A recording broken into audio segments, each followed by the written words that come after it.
আসন্ন বিধানসভা নির্বাচনের আগে ভোটার তালিকায় স্বচ্ছতা আনতে দক্ষিণ দিনাজপুর জেলা প্রশাসনের উদ্যোগে আত্রেই সভাকক্ষে অনুষ্ঠিত হলো সর্বদলীয় বৈঠক। জেলার বিভিন্ন রাজনৈতিক দলের প্রতিনিধিদের নিয়ে এই বৈঠক অনুষ্ঠিত হয়। এদিনের সর্বদলীয় বৈঠকে উপস্থিত ছিলেন জেলা শাসক বিজিন কৃষ্ণা, অতিরিক্ত জেলা শাসক হরিশ রশিদ, সদর মহকুমা শাসক সুব্রত কুমার বর্মন, নির্বাচন দপ্তরের আধিকারিক সহ অন্যান্য আধিকারিকেরা।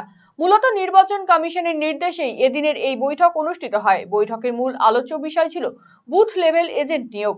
বুথ লেভেল অফিসারদের পাশাপাশি রাজনৈতিক দলের এজেন্টরা থাকলে ভোটার কার্ডের নাম তোলা সহ অন্যান্য কাজেও সুবিধা হবে। পাশাপাশি পুরো কাজে স্বচ্ছতা থাকবে বলে জানান জেলা শাসক। অল পার্টি মিটিং আমরা মাঝে মাঝে ডাকা হয়, যখন রোল রিভিশন, কন্টিনিউয়াস আপডেশন বা সামারি রিভিশন বা নির্বাচনে যে কোনো ম্যাটার থাকলে মাঝে মাঝে অল পলিটিক্যাল পার্টি মিটিং ডাকা হয় ইলেকশন কমিশন অফ ইন্ডিয়ার নির্দেশে। এবার কন্টিনিউয়াস আপডেশন যেহেতু চলছে, মানে আমাদের ভোটার তালিকা আপডেশন কন্টিনিউসলি চলছে এখন, সেই কারণে ইলেকশন কমিশনের একটা নির্দেশ ছিল অল পলিটিক্যাল পার্টি মিটিং ডেকে ওনাদেরকে কয়েকটি বিষয়ের উপরে আলোচনা করার জন্য। মূল বিষয় হচ্ছে বুথ লেভেল এজেন্ট অ্যাপয়েন্ট করার বিষয়ে।